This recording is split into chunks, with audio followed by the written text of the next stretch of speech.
Hello and welcome to another edition of No Nonsense with Pamela Wallen. I will say as we begin that we are recording this on Thursday, January 23rd, and I do that because the world is changing literally every 15 minutes. So I want to make sure that anything that I say or my guest says today is in context, and I'm so pleased to welcome Jeffrey Simpson. We worked in the press gallery together over many years. He was the national affairs columnist at the Globe and Mail for more than 30 years, ran the bureau, wrote about Canada-US politics, and I think has 8 books to your credit. Is that right, Jeff? All bestsellers, Pam. There are All many bestsellers. unsold copies if you want to come and get them. I've got copies. I've got copies. The Discipline of Power, the Star-Spangled Canadians, the Friendly Dictatorship, and actually on that last one, he was talking about Canada, not the United States.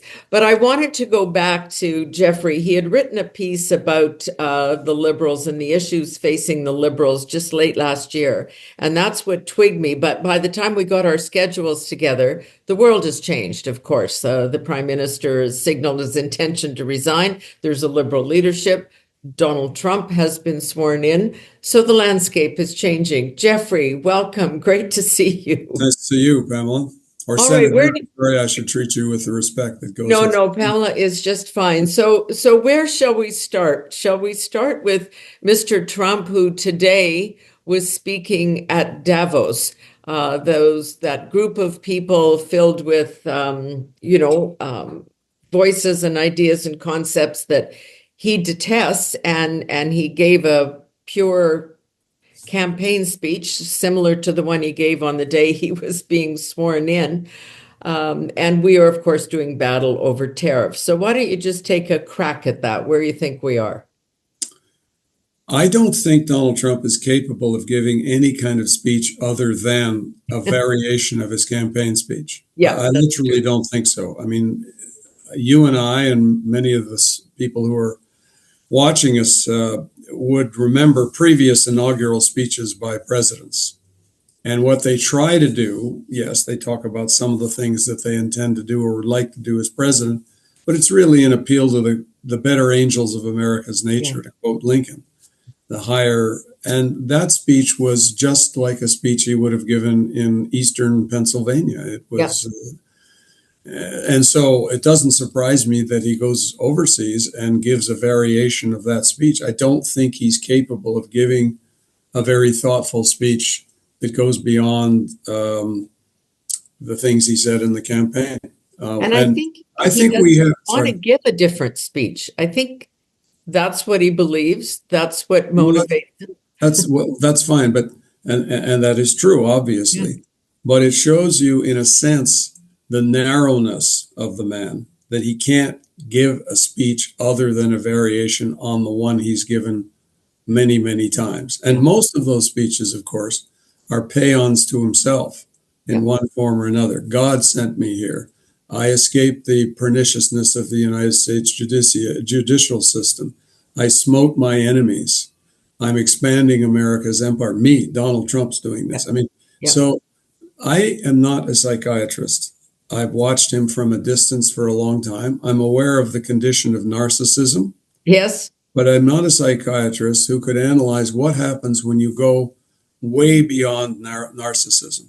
And there is a condition out there. He has it. And I don't know what the correct name is for it, but he clearly has it. Yeah, it was interesting. He was doing this speech remotely, obviously. But again, he used the phrases such as, and I won in all 7 of the swing states. This is Davos. This is an international conference with people who obviously follow American politics, but are there to discuss what I would call the big issues of the world. And the fact that he carried 7 swing states in the election, they all know that. That's not important. What they want to know is, what's your vision for the world? And not the fact that you carried Michigan and Pennsylvania and Arizona. I mean, but that's who he is. So let me put the question this way, because I want to get into some of the nitty gritty in a moment, but it was a significant win. So is this an America that Donald Trump has somehow created, or has he revealed an America that now exists?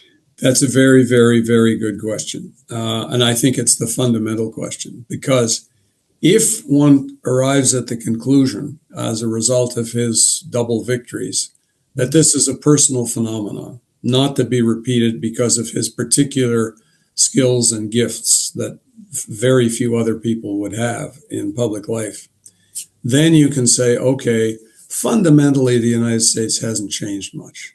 And this is an aberration. This is a momentary spasm, shall we say. But if you think, as I do, that there are significant sociological, cultural, geopolitical factors at work that gave rise to this kind of support that he tapped into, and I have to give him credit that he tapped into the support, and he helped create it. There's no question he helped create it, but he couldn't have created this out of thin air. After all, one of his quote unquote accomplishments, if that's the right word, is he's completely turned the Republican Party on its head.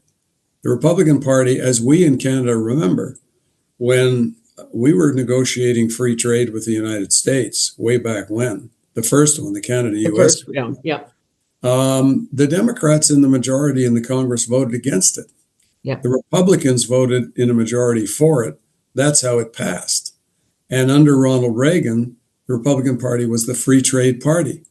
And we, under Brian Mulroney, and he, as president, negotiated the free trade agreements that we now have. Controversial in Canada, remember? Yes. So Trump has turned the free trade party into a protectionist party, right? Yeah. Second point, after the Democrats lost a few elections ago, they put in place a study group to say, how come we've lost? And they concluded that they had no appeal or limited appeal to racial and ethnic minorities, and they couldn't become president. They couldn't win the presidency or the Congress unless Trump, not in this election, but in previous election, was a great dog whistler about blacks and about this and that. And he turned them back in the direction they were in.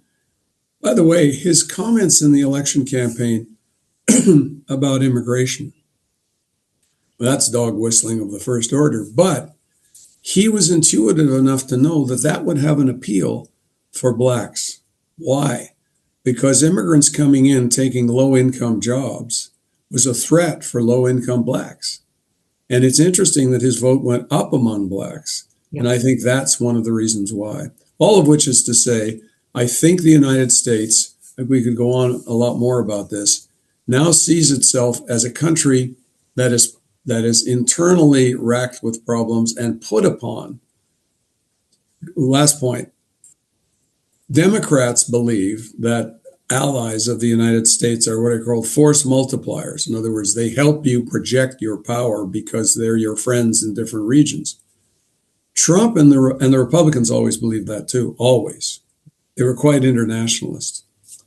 Trump believes that the allies haven't pulled their weight and that they're a drag on the United States, including this one. Yep. These are fundamental changes that reflect attitudinal changes, cultural changes, sociological changes, economic changes in the United States. I don't think, therefore, they're going to go away very easily, even when he's out of office. And we see these swings, some of the changes more profound, as you say, and the two parties have switched positions on the Middle East and a whole range of issues, such as that, foreign policy issues in particular. But it's also the local or the domestic cultural issues. When he did his executive orders this week, this rash of orders, ending DEI, closing the border, affirmative action, like a series of things.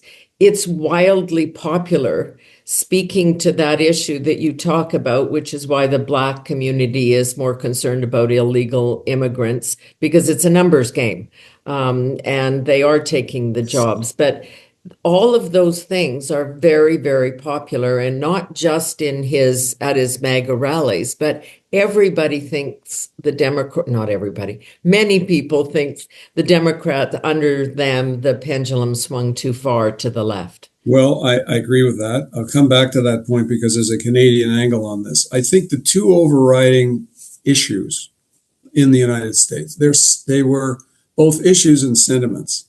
Number one, the question is we've lost control of our borders. Yep. And if you saw what would they be called? There were huge groups of people marching towards the U.S. border, Yeah. and you're sitting in Migrants is the word used. Yeah. Yeah. Topeka, Kansas, and you say, "What's this?" I Yeah. mean, okay, we were built by immigrants, but not this. So the Democrats misplayed this badly, and there was an underlying sense around the United States, for reasons I can understand, because we've had a little smidgen of it here in Canada, where they lost control of their immigration system. So that was a big player. The second factor is that the world economy in the last 15 years or so has changed. And the arrival of China as a Yeah. major competitor to the United States has shaken America's self-confidence. So they are feeling that their economy is under assault, that countries are taking advantage of that over openness of their economy. It was Biden who put in tariffs against the Chinese, and Trump's going to do the same thing.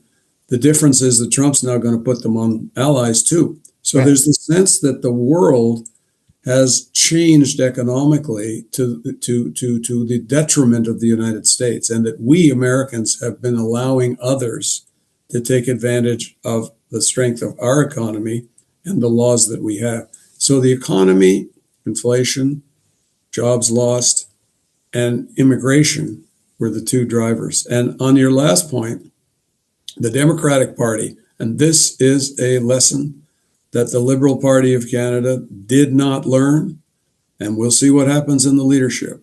Yeah. If you spend a lot of time raking over historical grievances, they should be noted and studied. But if you're seen to be spending a disproportionate amount of time on those things and not talking up your country, the average garden variety American or Canadian is going to turn against you. Yeah. And that's what happened to the Democratic Party. In my judgment, you want to refer to the article I wrote before, that's Yeah. one of the reasons why the Liberals have lost support in English-speaking Canada, because they were the party of Canadian patriotism from Laurier to this Trudeau. Yep. And they threw that high card away. The And post-national state and all that stuff, yeah. and apologizing every month for this or that we did wrong, an enormous amount of attention to this particularistic group and the indigenous this. The average person's kind of looked at that and said, excuse me, where am I in that picture? I don't see myself there. I don't see my history there. And insofar as there is a history with my family or my community, it seems to be debunked and downplayed, and that we were all a group of racists, and Yeah. people turn away from that. And if the Liberal Party doesn't see what's happened to them and what just happened to the Democrats in this regard, Yeah. then they're blind and deserve whatever punishment they No. get. Yes, I couldn't agree more, because the whole campaign that we've just witnessed in the U.S. is a huge message for the Liberals here. I want to go back to this piece you wrote, which is the reason I called you in the first place, but so much has happened. And you said there were 4 fatal flaws for Justin Trudeau and the Liberal Party at that point.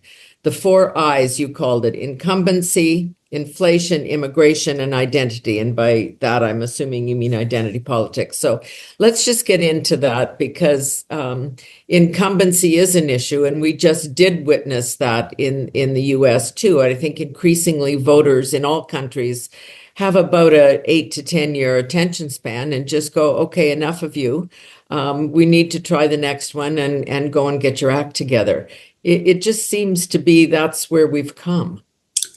Yeah, and the history of Canada shows that. I mean, after Mr. Trudeau, had he stayed around, well, let's say the Liberals are trying for a 4th straight mandate. Now, that's only happened since Sir Wilfrid Laurier and Sir John A. Macdonald. So Yeah.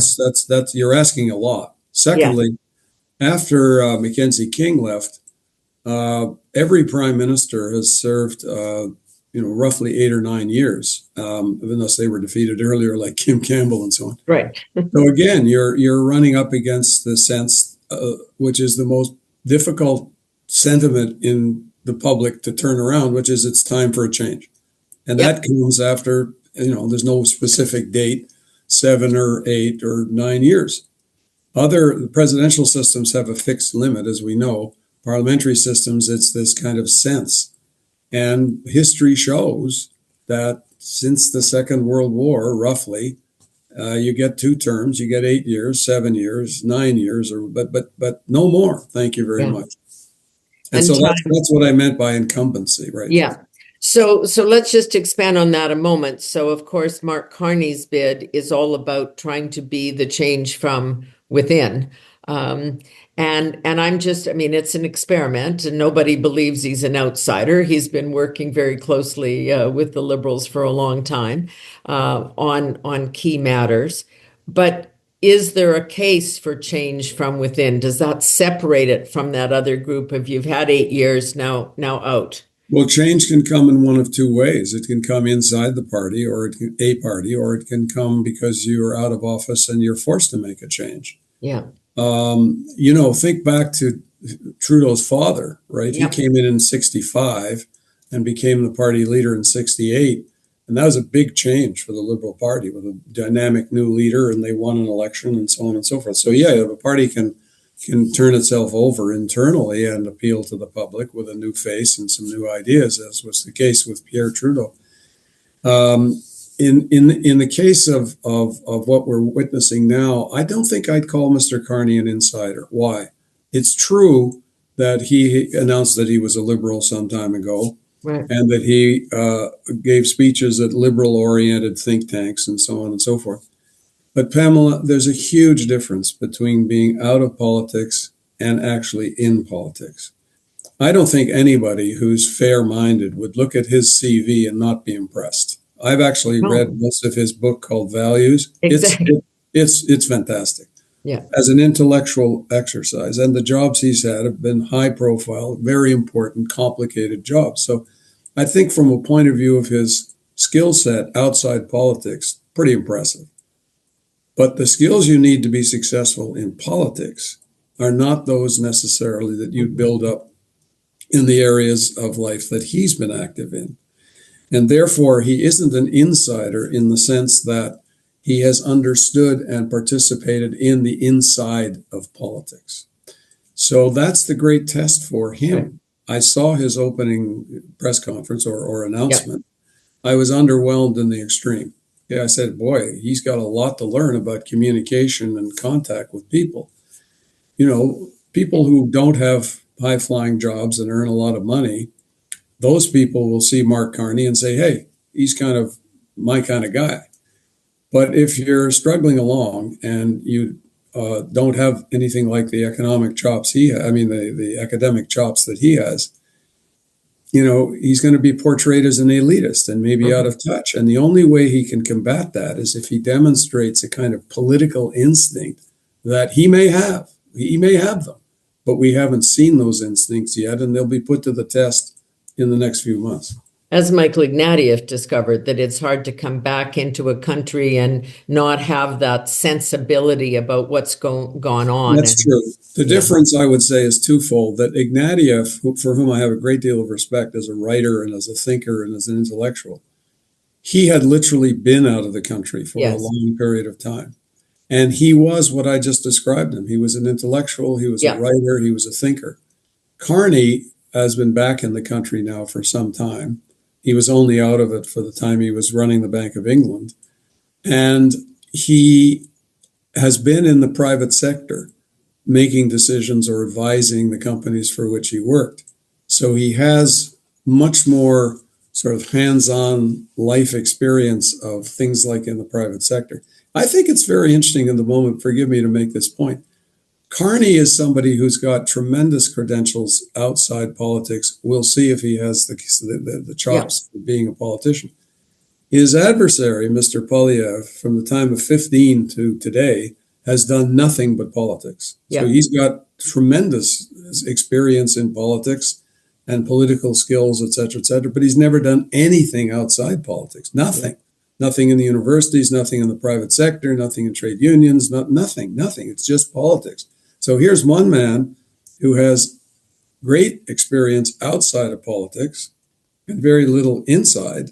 and the other one who has nothing but political experience and nothing outside. It's an interesting combination. Yeah, I mean, I think that's Poilievre's issue, which is his strength is his weakness, right? He knows And vice versa. how the system works, right? And But vice versa. Carney's yeah, weakness is he's never been in the system, and yeah, Poilievre says he's never been outside the system. outside the system. So, do you think in the end that will be the decision? And I guess that becomes the outsider versus insider debate in very rough terms. But the other it's the conservatives that are calling this the carbon tax election, and they put all their eggs in that basket. And now we have even Mr. Carney, who did write an entire book about these climate issues, including the importance of a carbon tax on consumers as well. That whole landscape is now shifting again as well, as we're witnessing as part of the tariff debate, and Trump once again doing drill baby drill and all of these complicated energy issues. But the focus is, I mean, watching Stephen Guilbeault this week, fall on his sword and say, oh, well, maybe the carbon tax has to go, was truly breathtaking. Well, I mean, it's a case where, by the way, I wrote a book, one of my many instant rare books, with Yes. Mark Carney on the issue of climate change back 14 years ago. And in that book, we preached, this is before it was even much on the public domain, that there should be a refundable carbon tax. So we are the fathers of that. I'm joking. But we did recommend that. But in this case, the public has been persuaded, notwithstanding the fact that I literally got my carbon rebate check of $200 yesterday, that somehow this is taking money out of their pockets, never to be seen again. And Mr. Poilievre, who has these political skills that I just talked about, personalized this vis-a-vis Mr. Guilbeault and the Prime Minister and the Liberal Party, and the public has reacted in a negative way, and the Liberals are withdrawing their support for that. I mean, Mr. Carney, Ms. Friedland has said we're going to take it off consumers and leave it on the industries. Right. Mr. Guilbeault made the comments that you referred to. So, and we're in a situation now where, and I say this as a defender of the carbon tax, okay, but if the carbon tax were to continue to keep going up as it was scheduled to do, and the United States goes completely in the other direction, the gap between the prices that we are paying and they're paying would, and I have to say this, become simply too high. We have to realize we live in the continental economy, and if the Americans are going in this direction on something as emotive as gas prices and as consequential, we could not keep pouring on more tax, even if it was reimbursable, in my view. It pains me to say that, but I have to be honest. Well, and that's I don't want to divert from our path here, but I think it makes sense to talk about the tariff issue. One of the things that strikes me, so Trump makes the point that he's got a trade deficit with Canada, except of course if you take out the oil that they import from us. 60% of their oil comes from Alberta. So until of their imported oil, of their imported oil, exactly. So until he has drill baby drill in order to change that calculation, they're still going to need that. Which Danielle Smith has now said, okay, let's figure out a way to do this. She has become the pariah of the First Minister's group because she's seen as not being prepared to put oil on the table as a negotiating bit. This will take some more explanation, but both you and I are old enough to remember when Peter Lougheed went through this with the senior Trudeau with the National Energy Plan. And so when she says, look, if you guys cared about oil so much, we might have had a few more pipelines in this country, or we wouldn't have been berated so constantly for this dirty product that we were creating, but now you need me. So in the context of this tariff debate, where are we going to have to go on that? So I'm going to come at that sideways first, and then I'll hit it head on. The sideways observation is that the Trump, let's call it threat, we'll see the extent to which it's realized, is going to force and is already forcing Canadians and Canadian policymakers to rethink certain things. For example, you and I are old enough to remember stacks of documents having to do with eliminating or reducing interprovincial trade barriers. Okay. Yep. And now Mr. Trump is threatening the tariff. And so all of a sudden, a certain number of premiers are saying, whoa, we should actually reconsider this. We should actually do something about this. Well, they've said that before and they haven't done it, but they've never faced this tariff. So that's the unthinkable. Secondly, Ms. Smith's comment about, we've killed some pipelines that we otherwise could have built, and we wouldn't be in the pickle we're in because we wouldn't be as dependent on the Houston refineries. There's an element of truth to that, but you can't rewrite history. And to build new pipelines, as we found with Trans Mountain, will take a very long period of time. Just like I might add editorially that when Mr. Trump says drill, baby, drill. Right. Yes, but the getting Americans' own self-supply is going to take a considerable period of time. You don't just sort of put a drill in the ground and boom. Past his time in office, one might suggest. Yeah. So all of which is to say that Danielle Smith has any Alberta premier, and I've seen them all. Their number one objective is to protect the golden goose of the oil and gas industry that pours enormous revenue into their treasuries and allows them to have a very munificent public sector. And they get all flustered when somebody attacks them, be they environmentalists or climate change activists or governments or whatever. Having said that, if a tariff, or I should say an export tax, was put on Alberta exports to the States, and all of the money was returned to the Alberta Treasury, which is the way it should operate, Alberta wouldn't be out a penny. In other words, you put an export tax on equivalent to the 25% tariff. Right. That money goes into the treasury of Canada because they control and Canada then writes Alberta a check every year or every month or whatever. Says, here's your rebate on what's going on. But if you don't have anywhere else to sell your oil or product, you're still...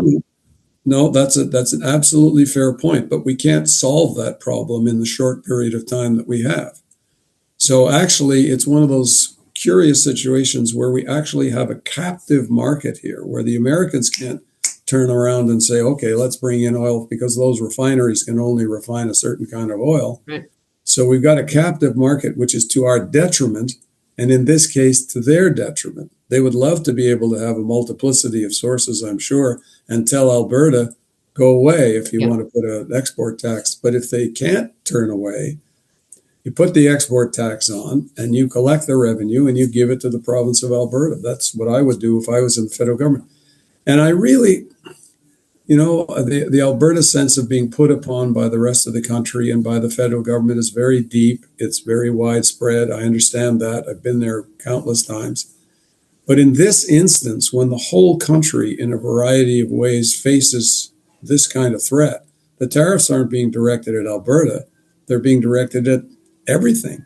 Yeah. So I would say the same thing to Quebec. I would say you put a 25% export tax on your hydro to New York and New England, and we'll collect the money and give it back to hydro. And give up your protections on the dairy. I mean, there's so many issues. It's interesting on that subject. Again, just as I said that Mr. Trump's arrival is concentrating minds in Canada and causing us to think the unthinkable in some areas. You'll notice that he's now instructed several departments, which his people will be leading, to look into the trade practices of other countries. Well, when the chapter opens Canada, right at the beginning is going to be the supply management system to protect egg producers and dairy producers, right at the top. American governments have complained about this. Mr. Trump has complained about it. And I predict that within a very short period of time, the Trump administration is going to be all over that system, all over Canada, demanding that it be somehow changed. Now, the challenge is that just before the election, just before Parliament rose, under a motion from the Bloc Québécois, Parliament voted unanimously, not one dissenting vote in the House of Commons, to instruct our trade negotiators not to give an inch in defending supply management. Yeah.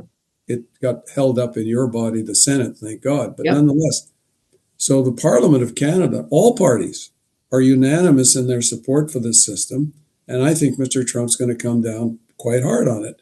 So And, do I, but this is and, where and I have these deep concerns about the fissures that creates in our country because you know, we can I don't know. I live in Saskatchewan too, and it's the same issues that Alberta faces in a slightly different way. But we have critical minerals that we can't get out of the ground, or that's our problem. I understand that, That's but not that's a what I'm saying. The Canadian problem. regulatory structure that Ottawa has imposed that No, uh, it's more than that, Pamela. I understand, but it unduly or in a discriminatory way affects the producers of product that must come out of the ground, the well, mining, the I'm all in of those things. I'm They in feel that. I know. I'm in Ontario. We've got lots of minerals in northern Ontario, the Ring Yeah. of Fire, among others. These have been delayed and are going to be delayed for years and years because of the regulatory requirements. And let's be blunt about it. You have to now get support from Indigenous peoples, Yep. or these projects get held up for long periods of time and then they go to the courts. And so it's not just the bad old regulatory regime, it's the situation that we have in various parts of the country whereby the Parliament of Canada has voted that there has to be free, prior, and informed consent by Aboriginal people or Indigenous people in Yep. order for things to proceed on territory that they claim, and they claim like huge swaths of all these provinces. So that's the complication people don't like to talk about. So it's easy to blame Ottawa, but it's actually not I just that. understand. It's got to do, I guess, with the approach about what we do in the short term and the medium term, because we're about to begin the negotiations to renegotiate free trade. And some sense we had from Trump earlier in the week was he was just going to push this off for a while until the Liberals sorted out or until Canada sorted out who was going to be speaking for them. But then he came back with this February 1st date. Again, we have no idea whether that is going to actually be real. So we've got the free trade and another approach there, but there's lots of stuff that we could be doing that we should be doing in our own So let self-interest. me give you an example of what we could be doing. Yeah, I'm Mr. gonna, Trump has made this kind of strange connection between the justification for tariffs against Canada and Mexico. That's a trade issue. That's a trade issue. Okay. Capital T, trade. With the importation of what he calls massive amounts of fentanyl and illegal immigrants into his country over the northern border. Let's leave the southern border to one side. yeah, Those are two completely different issues. Okay. So you and I have been talking trade. Now let's talk about the other problem. right. I was at a seminar yesterday with a very, very well-informed individual. I have the card right here from the Chief Executive Officer of the Canadian Centre on Substance Abuse and Addiction, an extremely well-informed person. And we asked him about this claim. And he said, look, we're very much in touch with our opposite numbers in the United States. And yes, there is some fentanyl manufactured here that comes in and goes to the United States. But and the Americans, he said, would say this, it's Yeah, a very small it's quantity. small. Yeah, Okay? It's there. So I think what we should have done is to say, look, Mr. Trump, we don't agree that there are massive amounts going into the United States. And we certainly don't agree that there are massive numbers of illegal immigrants, but there are some. yeah. So let's sit down together with your border people and our border people and see what we can do together to improve the situation, to reduce both of those problems. Okay? Now, the Trump administration might have said, we're not interested in bilateral conversations, et cetera, et cetera. But we should have had some ideas on the table about what we can do together to deal with this problem. Well, and in that same category is our contribution to NATO or lack thereof. That's another issue. And but these are things that we should be doing ourselves as Canadians. I believe that we need to be more honest and open about what that is. Certainly, there are issues at the border in terms of people coming both ways without too much scrutiny of, well, very little at all. The number of illegal immigrants leaving Canada to go to the States is really quite small. Now, what could happen is that when Mr. Trump starts sending his ICE and National Guard and Exactly. God knows who into these neighborhoods to throw in illegal immigrants out, if you were an illegal immigrant in Chicago Yeah, and you'd you go knew north. that, well, that's right. You've got three Yeah, options. You can yeah. go underground and hope they don't catch you. You might have a cousin in Milwaukee, go there, okay? Or they might say, we got to get out of here. I mean, here being the country. Yeah. So let's contact a smuggler or something and come across the Canadian border and take our chances. And it's not impossible here that if a certain number of these people come, they'll claim asylum. And judges in this country might say, well, under the Canada US agreements, you would be sent back to the United States because they have a system of law and justice which will Yeah. protect you and Safe you can third appeal. country. Yeah. Safe third country. Yeah. But I could see some judges saying, look, it isn't a safe country for asylum seekers anymore. So we're not sending you back. We're going to put you in our huge asylum queue in Canada. I can see judges saying that. So then we've got an additional political problem. Like this is, I'm trying to find that I agree that we have no notion of whether the Americans would engage in conversation.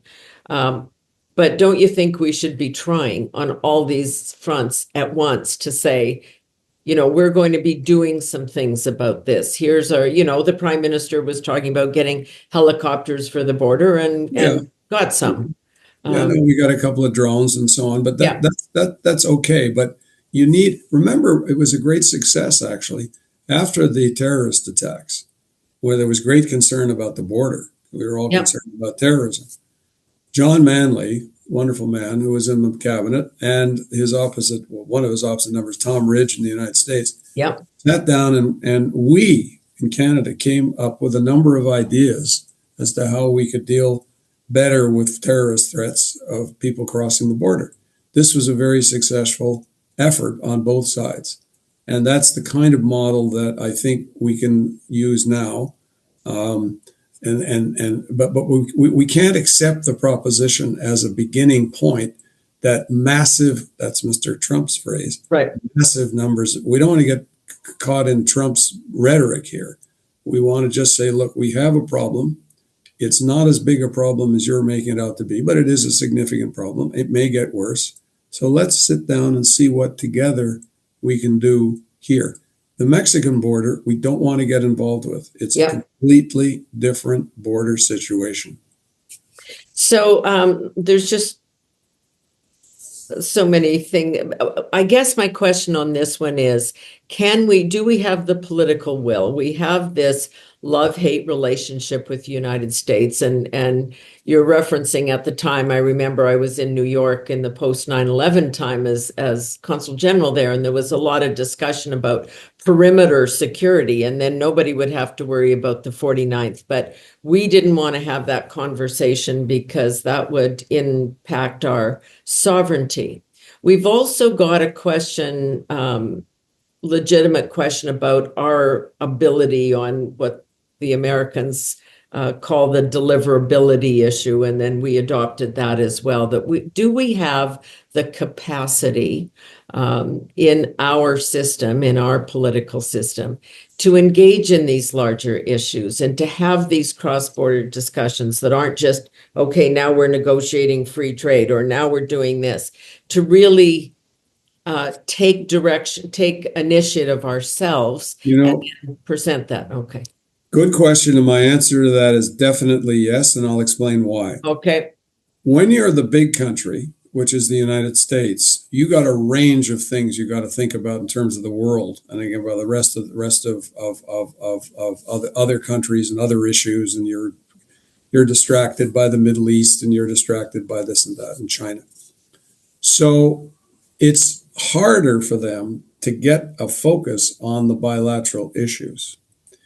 For us, they are the preeminent issues. Yeah. None others compare. And therefore, we can harbor, or I shouldn't say harbor is the wrong word, we can husband the talent that we have and focus on these issues. And it's therefore interesting if you look back to the history of the first Canada-US trade agreement with Simon Reisman being the head Canadian negotiator, and Gordon Ritchie, two very, very experienced diplomats. Yeah. And they were up against two kind of middle of the road diplomats on the American side. We put all kinds of effort into focusing on those negotiations. We did it last time Trump came in.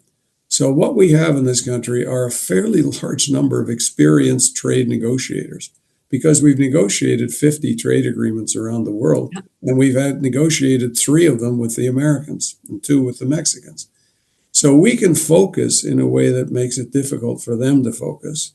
And we've got a lot of experienced people in the governments, plural, who have been around this issue for some time.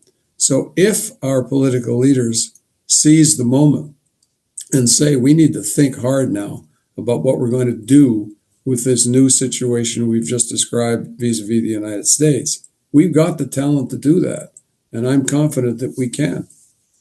Is there the question, and I guess I'll use the phrase, the state capacity, what we saw, and not just us, this was around the world, that in the wake of the pandemic, there were so many flaws in the system. We had no backup. We hadn't thought through what would happen if this happened or if that happened. And then that sort of continued, which is in the larger issue, trouble for months getting a passport, dealing with government, having people go to work. And on the larger side, sort of a shrinking productivity in this country that has to do with, I would say, a smallness in our goals. So are you saying that we should then just focus on the one-offs, because that we can handle, and not try to be fixing our system at the same time? Please don't misunderstand me. You asked me a question about trade negotiations. Yeah. Okay, and so great. I gave you my answer. I think we can do quite well if we do what I suggested, or at least what has been done in the past. On these other issues, deliverology, as you want. Yes. No, we got a serious problem. And in those 4 I's that you were mentioning a while ago, problems, one of them had to do just with that, with the ability to actually deliver programs. And I think that whatever government comes into office, be it conservative, highly likely, or possibly Mr. Carney, and Mr. Carney in his opening remarks said that. He said, look, we have not, I'm using my words, not his, we haven't been efficient in delivering programs.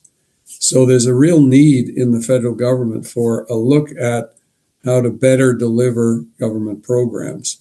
And also the question before that, do we need all the programs we've got? And do we need them at this size? Yeah, exactly. With this kind of focus. So there is a need for all of that. That's absolutely true. And on the productivity front, that too is, Carney's talked about it, Poilievre's talked about it. It's an issue that you can easily talk about, but it's harder to come up with the solutions as to what should be done. Yeah. No, and we've studied that in our Senate committees, and part of it is that notion that we don't think big enough in our own because, here's context. Something very interesting to me. Back in the original debate about free trade with the United States, which, as you know, was very controversial in Canada at the time, the economists who supported that idea, and I knew some of them, all thought that one of the medium-term advantages of that agreement would be an increase in the productivity of Canada. Yeah. And I went back to them, a few of them whom I knew 10 years later after we'd had 10 years experience. And I said, what in this agreement has worked out as you expected and what has not? And they said, well, we expected an increase in exports, which we got. We got more jobs, which we got. But we didn't get an improvement in the productivity. Free trade was supposed to be one of the things that would help us do that. So if that record is correct, we have to look at other means by which we try to improve our productivity, like the tax system, like the education system, like the immigration system. There was a piece in the Globe and Mail this morning, as we're speaking, by the president of the University of Toronto, who was drawing attention to the fact that he had gone to his ceremony in Stockholm for the Nobel Prize for Geoffrey Hinton, who's one of the godfathers of AI. And he made the point that a number of the graduate students who had come into the U of T and other universities and worked with Geoffrey Hinton had now gone off and spawned AI companies in Montreal and Toronto. So when you're thinking of your immigration policy, and we've had a lot of trouble with it, you sure want to make it attractive for people to get into those high intellectual positions in the Canadian universities from other countries. And I know a professor at the University of Ottawa, where I used to do some teaching, who is from Turkey, and he's an expert in seismology or earthquakes and buildings. He says, every month I get applications from Iran, from Iranians who are well educated, who speak English, who want to come to Canada and study. And he said, I've placed 7 or 8 of them in companies across the country. That's the kind of stuff we need to think a lot more about. Yeah, I agree. Just a final thought, because we didn't get through the 4 I's: incumbency, inflation, immigration, identity. But I just want to end on the whole question of identity, because we've touched on it throughout this conversation. But this sense that people feel that we have lost our sense of pride and identity and who we are. And I got very upset when we decided to cancel citizenship ceremonies and then eventually move them online, because I've been to many of those, and it's a powerful reminder of what this country could be and what people see from the outside that sometimes we don't hear. And that is underlying. And you talked about it as being a fact in the US election too. And I'm wondering if you think it is here. Absolutely. And the Liberal Party, in my view, and I said it in that piece, is complicit in what's happened. But it's part of a wider phenomenon, culturally and intellectually, in what I would call the English Canadian cultural elite groups. And they would include the museums, the book publishing industry, the CBC, all of those agencies and others have decided to focus a great deal on particularistic, especially Indigenous and racial groups. Yeah. And it's interesting that this is happening, as I say, outside politics. The Liberal Party abets this because it's who they appoint to the committees that run the galleries and the CBC and so on. But what's happened is that the attendance, if that's the right word, the adhesion of people to these organizations is dropping. CBC ratings are down. I bumped into last night at a play here in Ottawa a man who founded the Giller Prize, which was the first prize, big prize for Canadian literature, big gala thing. And the stress there was on excellence. And I used to go to those dinners. Now it's box checking, gender, and so on. And he's given up. And therefore, the Giller doesn't have the push for sales that it used to when they were choosing books that were based on excellence rather than ethnicity and gender and all that. So I think what happens is that you break up the cultural world into smaller bits. And the broad English Canadian population doesn't see themselves in these bits. Yep. And that includes a number of ethnically diverse people, because we're only talking about a few ethnic groups that get all the attention. Yeah. It's not all of them, right? For example, I'm a big hockey fan, and my number 2 team after my beleaguered Senators are the Jets in Winnipeg.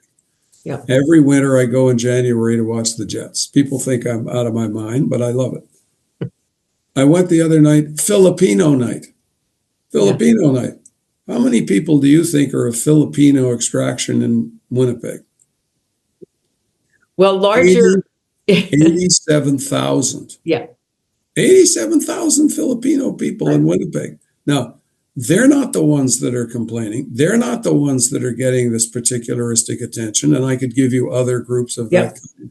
So I just simply saying that if you didn't learn from the experience of the Democratic Party, and if the Liberals haven't learned from their own experience in the last 8 or 9 years of office like that, if they're still wedded to that particularistic view, they're going to continue to pay a political price.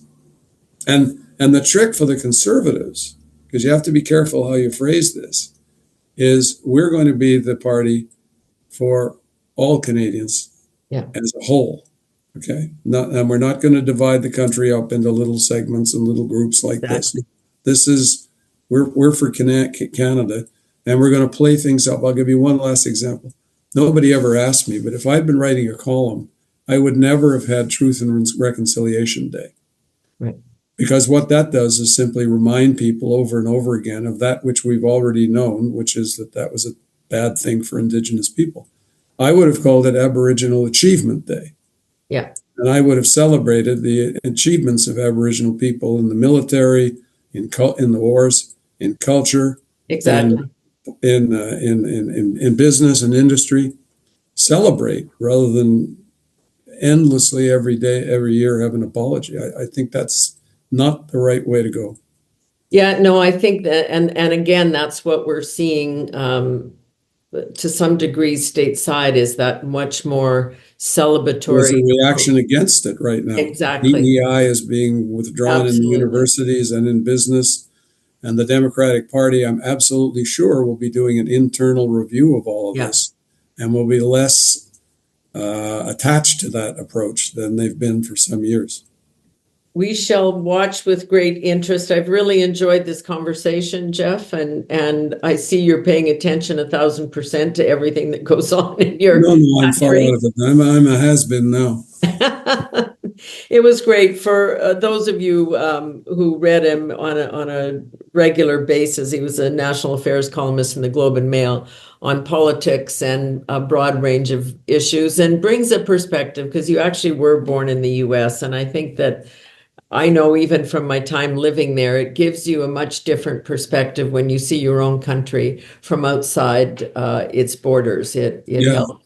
The best thing I did when I was a writer, I moved here when I was 8 because my mother was Canadian, was to be outside the country. I traveled a lot. I was a foreign correspondent. When there was money at the Globe, I used to go overseas, and you look at your own country from overseas and you see it somewhat differently. You see it very differently.